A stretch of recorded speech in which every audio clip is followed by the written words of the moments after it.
지난 수요일부터 예수님의 고난을 기억하고 부활을 기다리는 사순절이 시작됐습니다.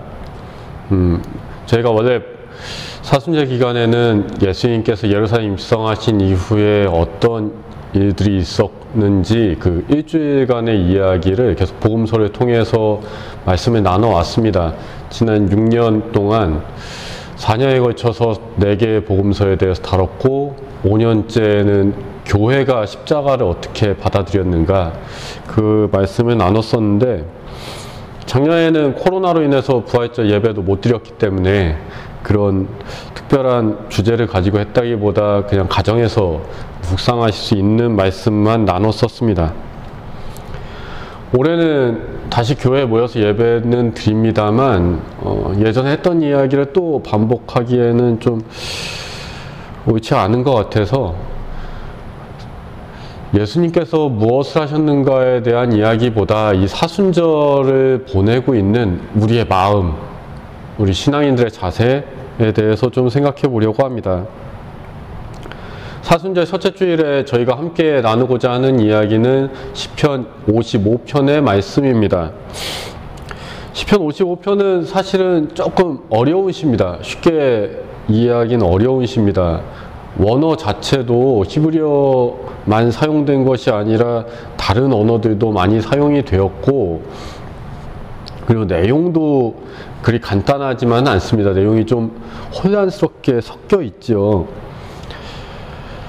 그래서 만학자들도 굉장히 시편 55편은 어렵다라고 이야기를 합니다. 그런데 저는 시편 55편이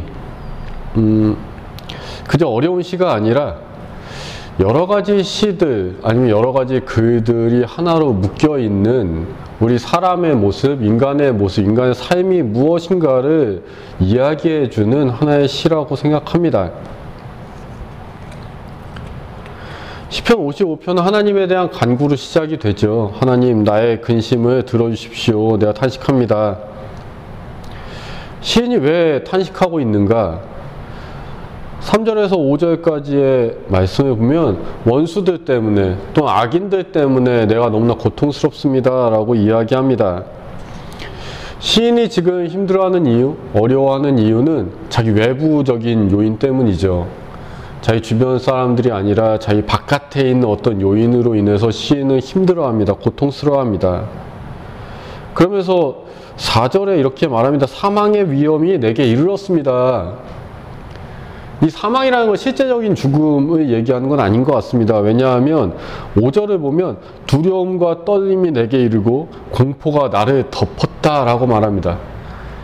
그러니까 너무나 무서워서, 너무나 두려워서, 너무나 힘들어서, 너무나 공포스러워서 죽을 것 같다는 겁니다.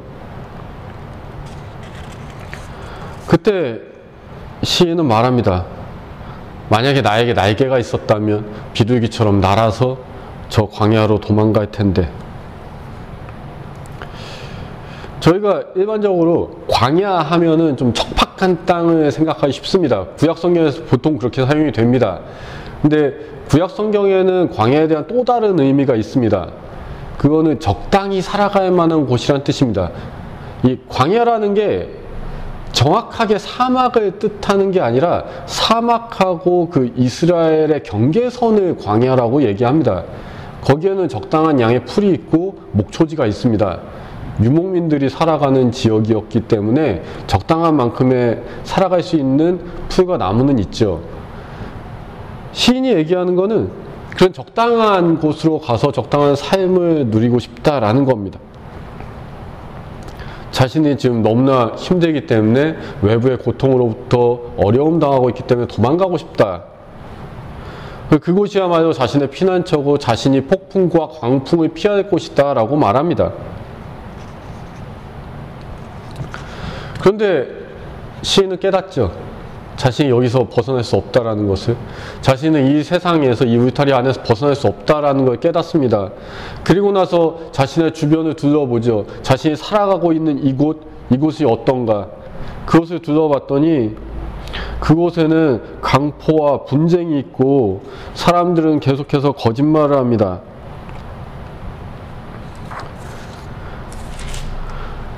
이 성중에는 죄악과 재난이 있고 악독이 항상 있고 압박과 속임수가 떠나지 않는다라고 말합니다.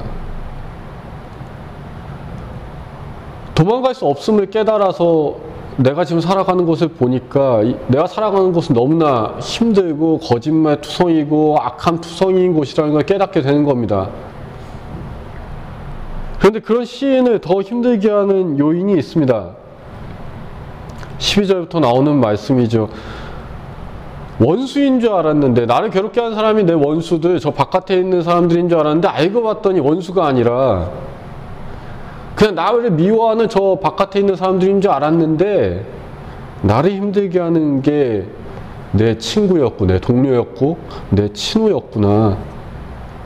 나와 함께 즐거움을 나눴고 나와 함께 하나님 앞에 섰던 그들이 나를 더 힘들게 하고 나를 고통스럽게 하는구나 라고 시인은 고백합니다.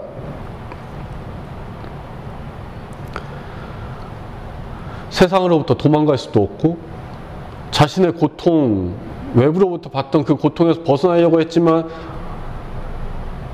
알고 보니 자기 주변에 있는 사람들이 더욱더 자신의 고통을 주는 현실을 깨달은 이후에야 시인은 하나님을 찾습니다. 16절에서 하나님을 부르짖습니다. 아침, 점심, 저녁으로 하나님께 간구한다고 말합니다.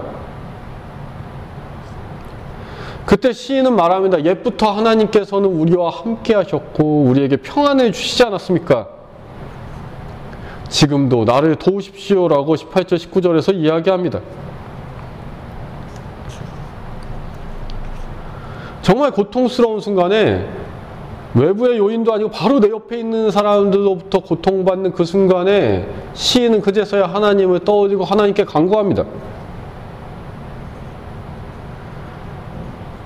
그런데 그 하나님을 찾는 가운데서도 시인은 여전히 자기 마음에 있는 그 분노를 참지 못하죠. 그래서 20절과 21절에서 또다시 그들을 향한 분노를 표현합니다. 그들은 화목한 사람을 치는 자들이고 그 입은 계속해서 거짓말을 하고 그 마음에는 전쟁이 있고 그 말은 기름처럼 유하지만 실상은 칼과 같다라고 말합니다. 분노감에 휩싸이죠. 그러나 다시 시인은 하나님을 깨닫습니다. 하나님을 바라보죠. 그래서 22절에 이렇게 말합니다. 내 짐을 여호와께 맡기라. 그가 너를 붙드시고 의인의 요동함을 영원히 허락하지 아니하시리로다.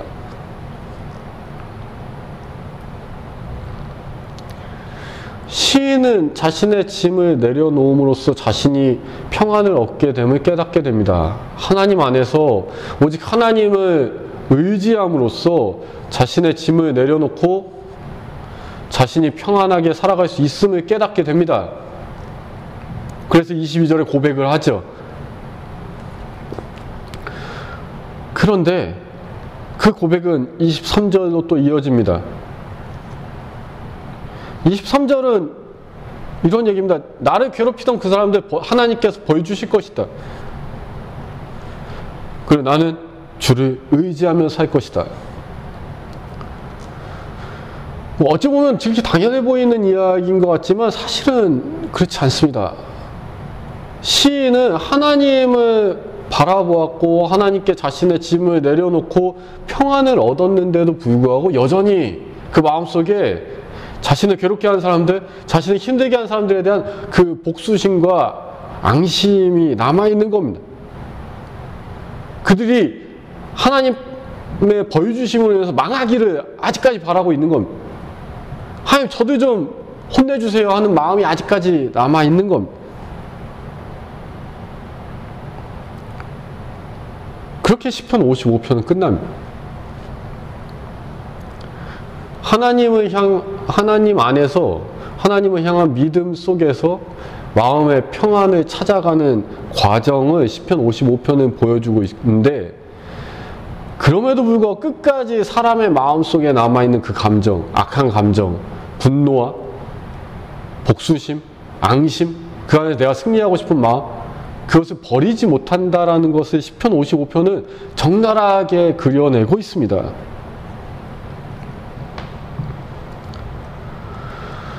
이 시편 55편에 그려진 모습이 지금 우리의 모습과 다릅니까? 너무나 비슷하지 않습니까? 우리도 세상 속에서 세상 살아가면서 어려움 당합니다. 고통 당합니다. 힘들어합니다. 보통 바깥의 요인, 외부적 요인으로 인해서 힘들죠. 일하면서 힘들고 살아가면서 사람들끼리 부딪히는 것 때문에 힘듭니다. 고통스럽죠. 마음에 상처 있고. 그런 순간에 우리도 도망가고 싶습니다. 우리가 왜 여행 다닙니까? 도망가고 싶으니까, 이곳에서 좀 벗어나고 싶으니까 여행 갔다 오는 거 아닙니까? 벗어나고 싶어 합니다. 근데 그게 답이 되지 않죠. 완벽한 도피는 우리가 할 수가 없죠. 그래서 다시금 이 세상에 돌아와서 살아야지, 살아봐야지 하고서 세상을 둘러보니까 세상 너무나 힘든 겁니다. 사람들마다 다 거짓말하고 다 나쁜 사람들 같고 다 나 괴롭히려는 것 같고 힘든 세상입니다. 너무나. 그런데 우리 더 힘들게 하는 게 우리 옆에 있는 사람들이죠. 이 사람들은 날 도와줬으면 하는데 그 사람들까지도 나를 힘들게 하는 겁니다. 내 옆에 있는 이들까지도. 고통에 차 있죠. 힘듭니다. 그때야 우리는 하나님께 간구하는 겁니다. 하나님 좀 도와주세요. 내 마음 좀 도와주세요. 힘들고 힘들었을 때야 우리는 하나님 찾습니다. 저 밑바닥까지 내 마음이 떨어졌을 때야 하나님 찾습니다. 그때야 예전에 하나님이 나 도와주셨다는 거 기억하고 그때야 하나님 찾게 됩니다.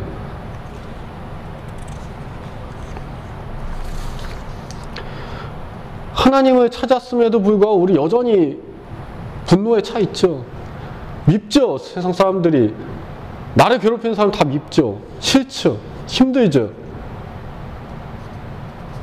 하지만 우리가 이미 하나님을 찾았기 때문에, 우리가 하나님을 불렀기 때문에 하나님께서 우리에게 하나의 답을 주십니다. 나에게 짐을 내려놔라. 그래서 우리는 하나님께 짐 내려놓고 평안함을 얻게 되는 겁니다. 근데 문제는 시편 55편이 보여주는 것처럼 우리는 거기서 안 끝난다는 겁니다. 우리는 여전히 마음속에 안 좋은 마음 품고 산다는 겁니다. 하나님 안에서 나 평안 얻은 것도 안 끝나고 나는 평안 얻어서 좋지만 쟤는 좀 안 됐으면 좋겠다, 이런 마음을 여전히 갖고 있는 겁니다. 시편은 여기서 끝납니다. 하지만 우리는 이 이후에 우리가 어떻게 해야 될지를 알고 있습니다. 예수 그리스도의 십자가를 보았기 때문에, 예수 그리스도와 함께 우리의 십자가를 지겠다라고 고백했기 때문에 우리는 이 이후에 우리가 어떻게 해야 될지를 알죠. 예수님과 함께 그 십자가를 지고 내 마음에 있는 이 죄악이라는 십자가를 지고 함께 골고다를 올라가서 그 십자가의 달림으로 내 옛사람을 다 죽였으므로 우리 안에 있는 그 마음을 버렸기 때문에, 우리는 그리스도인이다라고 고백하기 때문에 시편은 이렇게 끝났지만 우리는 예수 그리스도 안에서 죄악을 모두 내려놓을 수 있는 겁니다.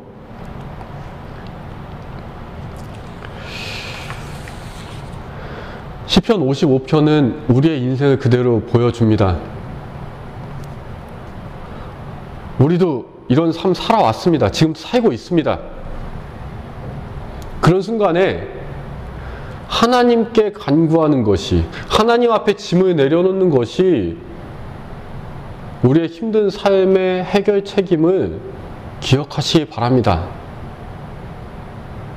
하지만 여전히 우리 마음에 안 좋은 마음, 악한 마음이 든다면 그 순간에 예수 그리스도의 십자가를 기억하시기 바랍니다. 그리고 우리가 예수님과 함께 그 십자가를 지겠다라고 고백했음을 기억하시기 바랍니다. 하나님께서는 분명 우리에게 평안을 주실 것이고, 우리가 예수 그리스도의 십자가를 지었을 때 예수님께서는 우리에게 기쁨만을 채워주실 겁니다. 분노와 원망과 안 좋은 감정이 아니라 오직 사랑과 기쁨만 차고 넘치게 우리를 채워주실 것입니다. 예수님과 함께 오직 기쁨으로 부활하시는 여러분 되시기 바랍니다. 하나님의 평안을, 예수 그리스도의 기쁨을 누리시는 여러분들 되시기를 주님의 이름으로 축원합니다.